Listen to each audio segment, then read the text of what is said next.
Hai Jemaat Kristus Pencipta, jumpa lagi di Disciple TV dengan saya Jedit. Dan saya Finley. Hari ini kita akan membahas peran Tuhan Yesus. Jadi masih banyak perannya Tuhan Yesus dalam hidup kita. Masih banyak. Nah Dit, menurutmu Tuhan itu baik nggak? Kan nyanyi God is so good. God Menurutmu is so tuh good. Tuhan itu baik nggak sih? Pernah nggak nih?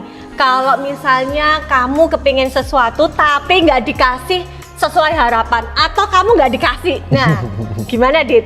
Nah kalau menurutku Tuhan itu baik. Tapi juga pernah aku tuh mau bilang Tuhan baik itu ya susah. Karena itu tadi, kok nggak dikasih gitu lah apa yang aku harapkan. Nggak sesuai ya? Nggak sesuai. Oh iya. Tapi Tuhan itu nggak seperti itu loh Dit. Dia tetap baik. Kalau kita ngomong God is so good all the time. Nah dia itu tetap baik. Tapi seringkali kita tuh punya pandangan sendiri, punya pikiran sendiri. Kalau Tuhan baik itu ketika Tuhan kabulkan doa kita. Minta apa aja dikasih. Langsung dikasih gitu ya. Yang kedua, waktu kita kekurangan, Tuhan langsung cukupkan uangnya. Iya. Enak kan kalau kayak gitu? Terus kita beranggapan Tuhan baik itu ketika, waduh, bersyukur nih aku sembuh. Nggak ada waktu COVID itu ya. Bersyukur sembuh, nggak ada yang sampai meninggal, nggak ada yang sampai parah. Nah, seperti itulah kira-kira ya, kita mikirnya Tuhan baik seperti itu. Jadi kita hari ini tuh mau bahas dulu apa aja mitos-mitos yang biasanya itu orang salah kaprah tentang Tuhan itu baik. Iya. Jadi mitos yang pertama yang sering kita dengar itu adalah Tuhan baik kalau tidak ada penderitaan di hidupku. Tidak ada penderitaan. Ya. Jadi kalau seperti ini ya kita semua pasti mau ya kan? Tapi nggak gitu konsepnya. Iya. Nah penderitaan ini contohnya kayak misalkan masalah gitu ya, musibah, kesulitan, kejadian buruk, atau hidup kita rasanya bebannya terlalu besar banget, terlalu berat banget gitu ya. Betul. Ketika kita punya pandangan seperti itu tadi, Tuhan itu baik kalau tidak ada penderitaan dalam hidup kita tuh lebih jadi mudah untuk marah dan kecewa sama Tuhan. Kalau kita itu kok akhirnya terjadi hal-hal penderitaan itu, dan akhirnya kita menyalahkan Tuhan atas kejadian buruk itu tadi. Wah, ini sih gara-gara salahnya Tuhan nggak melindungi, Tuhan nggak memberkati. Seperti itu ya Dit ya. Loh berarti kita juga pada akhirnya lebih gampang ngejudge ya, menghakimi. Jadi kita berubah menjadi netizennya orang lain gitu ya.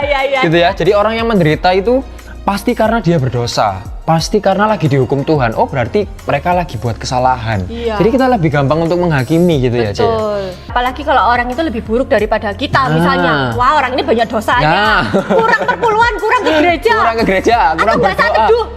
Makanya tuh langsung menuduh dengan yang enggak gitu ya. Menuduh orang, menghakimi. Guys, kalau kita ke mitos yang kedua, tahu mitos yang kedua biasanya Tuhan baik kalau doaku dikabulkan. Sering nggak kita itu minta doa, aku minta ini, minta itu, terus kita tuh batin, wah Tuhan harus ini dikabulkan, aku ingin begini, aku ingin begono ini. Kayak apa? Kayak Doraemon. Kayak Doraemon. Jadi kita ini nyuruh kayak Tuhan tuh kayak Doraemon, kita minta ini banyak banget gitu ya.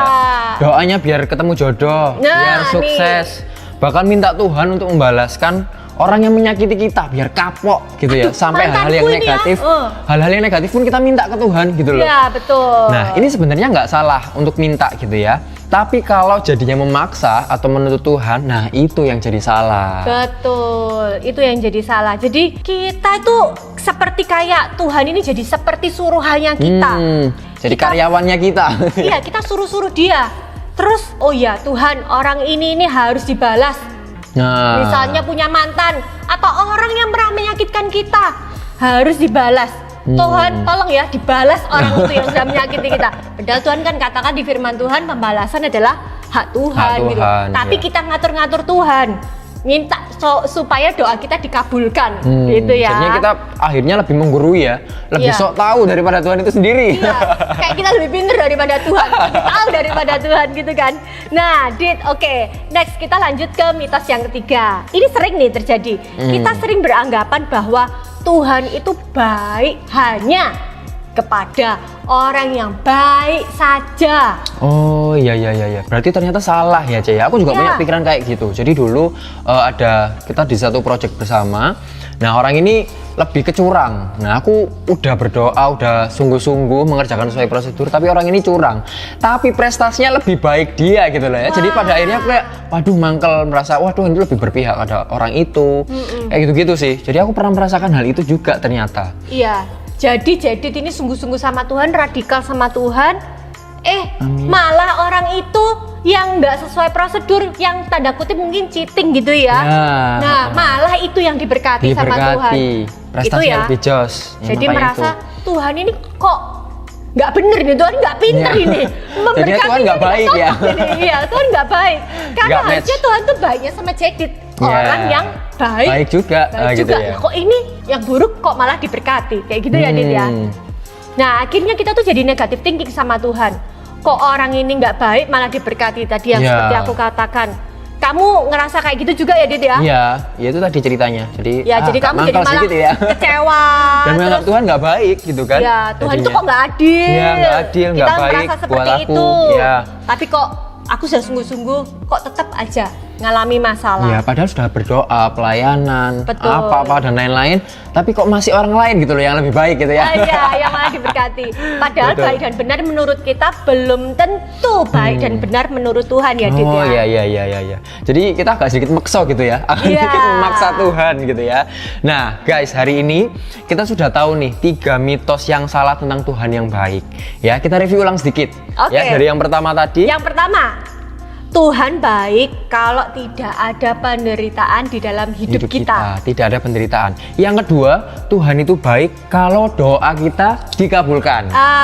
Ya. Dan yang ketiga, seperti kesaksiannya jadi tadi, Tuhan baik hanya kepada orang yang baik saja. Nah, terus C, kita kan sudah tahu 3 mitos itu ya. Nah, terus cara pandang yang benar tentang Tuhan yang baik itu seperti apa ya? Nah, itu kita akan bahas di disciple berikutnya. Supaya nanti berikutnya pemirsanya nggak bosen ya kita kelamaan nanti ini ya. Jadi sebelum kita bahas kebenarannya, setelah nonton ini kita mesti evaluasi dong di rumah ya. Cek diri sendiri ya. Oh ya, dari 3 poin mitos di atas tadi, mana yang kita terlintas di dalam pikiran kita atau yang kita yakini, oh iya ya, aku biasanya mikir Tuhan itu seperti ini loh gitu. Coba Bapak Ibu Saudara cek gitu ya. Siap C. Di Disciple TV berikutnya kita akan belajar sama-sama memahami dan mengalami kemerdekaan lewat kebenaran firman Tuhan tentang kebaikannya. Jadi jangan sampai kelewatan ya guys, harus nonton di episode berikutnya. Ya, pasti dong. Berarti sampai jumpa di Disciple TV berikutnya. Disciple TV ada berkat di balik pemuridan.